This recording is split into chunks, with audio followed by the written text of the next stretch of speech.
শ্রী চৈতন্য নিত্যানন্দ শ্রী অদ্বৈত সীতা আমার হরিগুরু বৈষ্ণব ভাগবত গীতা শ্রীরূপ সনাতন ভট্ট রঘুনাথ শ্রীজীব গোপাল ভট্ট দাস রঘুনাথ। এইখানেই পদাবলীতে আছে বৈষ্ণব কখনো ভালো খাদ্য চায় না, আর বৈষ্ণবকে যদি কেউ অপমান করে বৈষ্ণব তাকে অপমান করে না। মেরেছে কলসির খানা, তা বলে কি তাকে প্রেম দেব? আরে যারা শিল্পী তারা ভালো ঘর চাইবে, এসি রুম চাইবে, যারা বৈষ্ণব হবে তারা বৃক্ষতলা খুঁজবে, গোবিন্দকে ডাকবে প্রভু কবে তোমার কবে তোমার দয়া।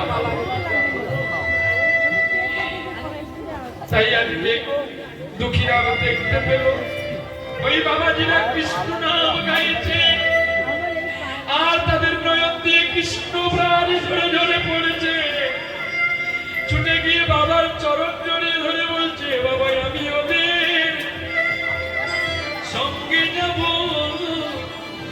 বাবা আমি ওদের সঙ্গে যাব, আমায় যেতে দাও গো ও গো পিতা, আমি ওদের সঙ্গে যাব।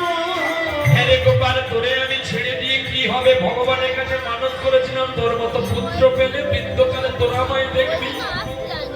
বাবা তুমি তো গোবিন্দের কাছে মানত করে বলেছিলে তুমি আমায় একটা পুত্র দাও যেন তোমার সেবায় লাগাতে পারি।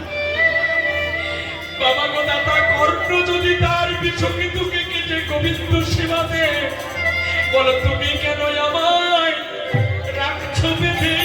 ও গো তুমি কেন রাখছো বেঁধে?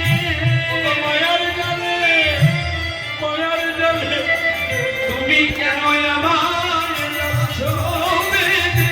ও মায়ার জালে মায়ার জালে তুমি কেন আমায় রাখছো বেঁধে?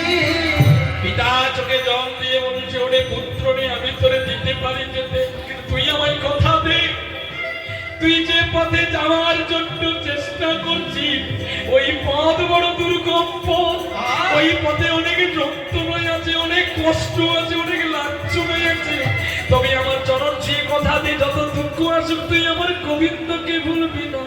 আরে বাবার চরণ ছুঁয়ে বলছে, পিতা স্বর্গ পাখাটা বন্ধ করো না, পিতা স্বর্গ পিতা ধর্ম হৃদয় পরমত তপ প্রিয়তরি প্রীতিমা বর্ণে প্রিয়ন্তে সর্বদেবতা।